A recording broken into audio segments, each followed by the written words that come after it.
Emma Hayes sat at the corner table of the cozy Italian restaurant, the soft glow of candlelight flickering against the crimson tablecloth, her fingers lightly tracing the rim of her water glass as she glanced at the entrance for what felt like the 100th time.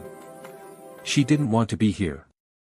Blind dates had never been her thing, and tonight was reaffirming why. Her best friend Sophia had begged her to give it a chance. He's kind, responsible, a single dad who just needs someone to believe in him, she had said, but as the clock ticked past 20 minutes and the empty seat across from her stayed painfully vacant, Emma felt foolish, abandoned, and irritated all at once. She checked her phone again, no new messages. A sigh escaped her lips.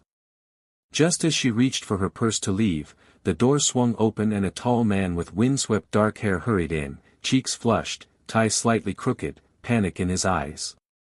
"Emma? I'm so sorry I'm late," he said breathlessly as he approached, placing a hand over his chest as if trying to catch his heartbeat. "I'm Daniel. My daughter had an emergency with her school project," and Emma forced a polite smile, though her patience was already thin. "It's fine," she lied, her voice calm but distant. He sat across from her, brushing his hair back, his eyes warm but nervous. The waiter returned to take their orders, but the atmosphere remained awkward. Daniel tried to break the silence with small talk, asking about her work as a children's book illustrator, complimenting the necklace she wore, sharing light-hearted stories about his daughter, Lily, but Emma answered in short, polite sentences, her walls firmly up. She told herself this was a mistake, another evening wasted on hope. The pasta arrived, untouched on both plates, the silence between them heavy and uncomfortable. After a while, Emma stood, smoothing her dress with quiet resolve. "Thank you for dinner, but I should go," she said softly. Daniel nodded, disappointment flickering in his eyes, but he didn't stop her. As Emma walked toward the door, heart heavy with regret and relief, she had no idea someone small, someone unexpected, was about to change everything. Emma had barely taken 3 steps outside when she heard hurried footsteps and a soft voice calling, "Daddy, wait." She turned instinctively. A little girl, no older than 6, with chestnut curls bouncing around her shoulders, rushed into the restaurant, clutching a small sketchbook to her chest. She stopped abruptly in front of Emma, eyes wide and sparkling with innocent excitement. "It's her," the girl breathed, pointing up at Emma as Daniel caught up, slightly out of breath and clearly mortified. "Lily, sweetheart, not now," he whispered, but Lily stepped closer to Emma, her tiny voice trembling with wonder. "You're the one from Daddy's story." Emma blinked, confusion washing over her. "I'm sorry, what?" Lily opened her sketchbook and held it up. On the page was a drawing of a woman sitting under a tree with a little girl, reading a book, her long brown hair and gentle eyes eerily similar to Emma's. "Daddy tells me bedtime stories," Lily said softly. "About a kind lady with sad eyes who reads stories and makes people feel safe. He said one day we'd meet her." Emma's heart caught in her throat. She glanced at Daniel, whose face was flushed with embarrassment and something deeper, vulnerability. "Lily," he murmured, kneeling beside his daughter, "we talked about keeping stories and real life separate." But Lily shook her head stubbornly. "But it's her, Daddy. You said Mommy's in heaven and one day someone would come into our life who feels like home. I think it's her." Emma's defenses, carefully built over years of heartbreak and disappointment, began to crumble in the warmth of the little girl's gaze. She knelt down so she was eye level with Lily. "Why do you think it's me?" Lily smiled shyly. "Because you look just like the girl in my drawings. And Daddy smiles when he talks about you, even though he never met you before tonight." Daniel exhaled softly, running a hand through his hair. "I'm sorry," he said to Emma, voice low.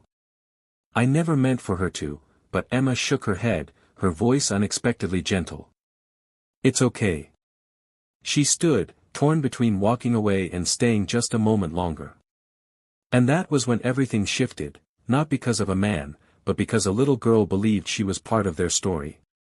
Emma didn't know why she stayed, but something about Lily's hopeful smile and Daniel's quiet, apologetic eyes made her footsteps freeze in place. Instead of leaving, she returned to the table, and soon Lily sat happily between them, swinging her feet as if the world was finally right again. What began as an awkward dinner turned into laughter when Lily accidentally spilled her orange juice and Emma instinctively helped clean it up, their hands brushing for a moment that made both adults pause. As the evening went on, Daniel opened up in a way he hadn't expected to, telling Emma how his wife, Lily's mother, had passed away 3 years ago after a sudden illness, how he struggled to be both father and mother, and how he sometimes told Lily made-up stories about a kind stranger he hadn't met yet, someone who might bring light back into their lives. Emma listened, her heart softening with every word, and surprised even herself when she shared her own past, how she once dreamed of illustrating stories about love and family, but stopped believing in both after her parents' divorce and a relationship that left her feeling abandoned. For the first time in a long while, she felt seen, not just as a woman on a blind date, but as a person with quiet scars. When dinner ended, Daniel walked her to her car with Lily holding Emma's hand as though it belonged there. "Thank you for staying," he said softly, his voice sincere. "Lily hasn't smiled like this in months." Emma hesitated, then smiled back. "Maybe we can meet again sometime. Just as friends." Daniel nodded, relief flooding his features. Over the next days, what started as a polite suggestion turned into park visits, ice cream afternoons, and evenings where Emma helped Lily draw stars and stories. Each time she left their small apartment, she found herself lingering at the door, reluctant to go. She hadn't meant to care. She hadn't meant to belong. But slowly, quietly, she realized something she hadn't before. Perhaps her heart hadn't been broken beyond repair, it had only been waiting for the right place to heal. Weeks turned into months, and what had started as an uncomfortable blind date slowly blossomed into something warm, gentle, and undeniably real. Emma found herself spending more evenings at Daniel and Lily's cozy apartment, where the scent of vanilla candles and the sound of Lily's laughter made the place feel more like home than her own. One rainy Sunday evening, as raindrops softly drummed against the windows, Lily sat curled up beside Emma on the couch, sketchbook in hand, humming quietly while Daniel cooked dinner in the kitchen. "Miss Emma," Lily said suddenly, tapping her pencil against the page, "can I show you something?" Emma smiled and nodded. Lily turned the sketchbook around, revealing a drawing of 3 figures, Daniel, Lily, and Emma, holding hands beneath a sky full of stars, a little house in the background with warm light glowing from its windows. Above it, in a child's careful handwriting, were the words, "Our family." Emma's breath caught as she glanced toward Daniel, who had just stepped into the room, wiping his hands nervously on a dish towel. He knelt beside the couch, his eyes full of hope and fear. "Emma," he began softly, "I never expected any of this. I wasn't looking for someone to fix us. I was just trying to be a good father. But you walked into our lives, and suddenly the stories I made up for Lily didn't feel like stories anymore. They felt like a future I wanted." He reached into his pocket and pulled out a small silver ring, simple but meaningful. "I'm not asking for perfect or forever right away. I'm asking if you'll stay with us. If you'll be part of our story." Emma's eyes filled with tears, her heart pounding as Lily leaned against her shoulder, whispering, "Please say yes. So Daddy doesn't have to be lonely in his stories anymore." Emma laughed through her tears, her voice trembling but sure. "Yes," she whispered, then louder, smiling at both of them. "Yes, I'll stay." Daniel wrapped his arms around her, Lily squeezed into the embrace, and for the first time in a long time, Emma felt like she was exactly where she was meant to be, no longer a character in someone else's story, but part of a family that had written her into theirs.